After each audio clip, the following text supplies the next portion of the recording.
Hello, everybody. Mr. Bunger's here. It's Wednesday, time for our problem of the day on probably the primary skill that we're working on, which is manipulating versions of the combined gas law. What I wanted to focus on was what happens when you have one of those big word problems with lots of information that probably has more information than you need to actually solve the problem.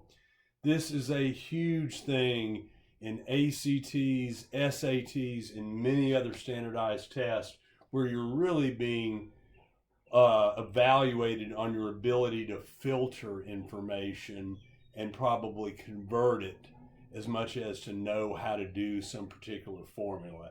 Gas laws are classic case studies in this. So let's take a look. So let's say we have one of those classic boring gas law word problems. On a sunny 30 degrees Celsius day, a 2.7 liter piston with 4.3 grams of oxygen is expanded from 2.7 to 3.2 liters with a pressure of 94 kilopascals. What is the original pressure? As you can probably guess, there's some information we just don't need.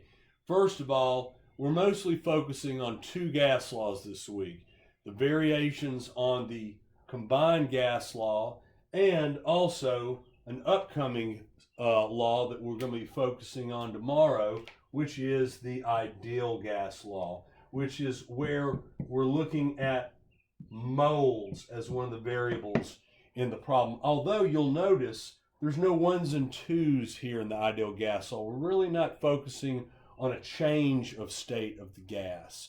We're just looking at the gas from its four main variables of pressure, volume, moles, and temperature. And we'll be learning about the ideal gas constant, which is this little number you stick in to kind of make everything equal each other on both sides. But even though we do have an implied mass and an implied, thus, moles of this gas, we really don't need that information to solve this problem because what we're looking for is a change in pressure relative to change in volume. You'll notice that the temperature, there is no implied change in the temperature at all. So when there's not a mention and we're not asking for a change in that particular variable, we assume that it's the same before and after. So basically what happens is we cancel this out of the equation. And this reduces down from the combined gas law to one of the three gas laws that forms it, Boyle's law. I'm not concerned that you remember the names of Boyle's, Charles, and Gay-Lussac's. The main thing I'm wanting you to know is how to simplify when necessary. Of course, we could convert these 30 degrees Celsius gas into, what would that be, 303 Kelvin, and stick it on both sides, we'd get our correct answer. But it's unnecessary. And learning how to work smart is a great skill to really focus on in this class. So let's take a second, pause that video, start your engines, and let's see what kind of answer we get.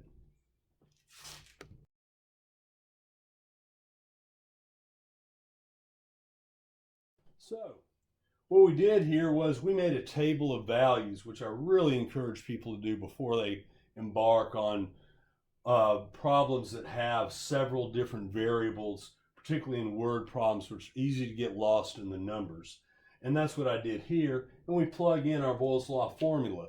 Now, Boyle's law, unlike Charles and Gay-Lussac's law, is an inverse proportion relationship, this being between pressure and volume. As pressure is increased, volume decreases.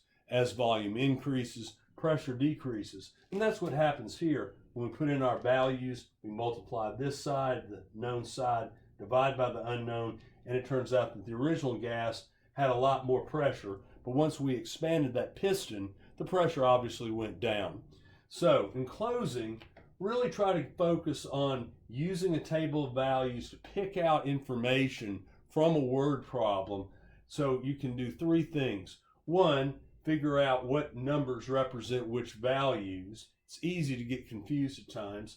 Know when and how to convert. We didn't really need to convert temperature here, but we could if we needed to. And then finally, knock out the information we don't need, which allows us to actually use the math structures that we need to use to plug our numbers into, and also learn to work a little bit simpler and smarter.